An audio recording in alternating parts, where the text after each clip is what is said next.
সামনে দীপাবলি আসছে, আশেপাশের মানুষ দেখে কত খুশি, ছোট বাচ্চা থেকে বুড়ো অব্দি সবাই আনন্দে আছে। তাদের মধ্যে একটা মনের মধ্যে একটা আলাদাই চলছে, ভাই কালী পুজো আসছে, দীপাবলি আসছে, এই কিনবো ওই কিনবো, ঘরে বাজি ফাটাবো, প্রচুর বাজি ফাটাবো, ঘরে লাইট জ্বলবে, প্রদীপ জ্বলবে। কিন্তু এই বছর একটা তোমাদেরকে কাজ করতে হবে। অনেকেই করে এই জিনিসটা, অনেকেই ফলো করে, কিন্তু তোমাদেরকে এবছর করতে হবে। এই যে আমাদের বাড়িতে কালী পুজোর দিন এত এত প্রদীপ জ্বলে, যেখানে সেখানে দাও, তো সেই প্রদীপের মধ্যে 4-5টা প্রদীপ তোমরা এবছর কম জ্বালাবে। হ্যাঁ, এবছর কম জ্বালাবে। এবং ওই প্রদীপের মধ্যে যে তেলটা আছে, ওই তেলটা একটা বাটিতে রেখে নেবে, ঠিক আছে? একটা বাটিতে রেখে নেবে। আর একটা মোটা ডান্ডা, মানে মসৃণ মোটা ডান্ডা, শক্ত, সে ডান্ডাটাও সাইড করে রাখবে।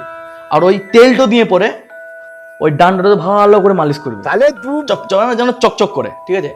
আর সেই দীপাবলির দিনে বা কালী পুজোর দিনে বা যাই বলো কিনা, সেই দিন যদি বা সেই সময় যদি তোমাদেরকে কেউ জ্ঞান দেয় পরিবেশ দূষণ নিয়ে, বা বাজি ফাটাও না, ফটকা ফাটাও না, পরিবেশ দূষণ হয়ে যাবে, বা ওজন স্তর আপ ডাউন হচ্ছে, এই হচ্ছে, তো ওই ডান্ডাটা নিয়ে পিছনে এমন বাড়ি মারো যে ওর ওজন স্তর কমুক না কমুক, ওর হাগা যেন না হয় 3-4 দিন। হ্যাপি দিওয়ালি।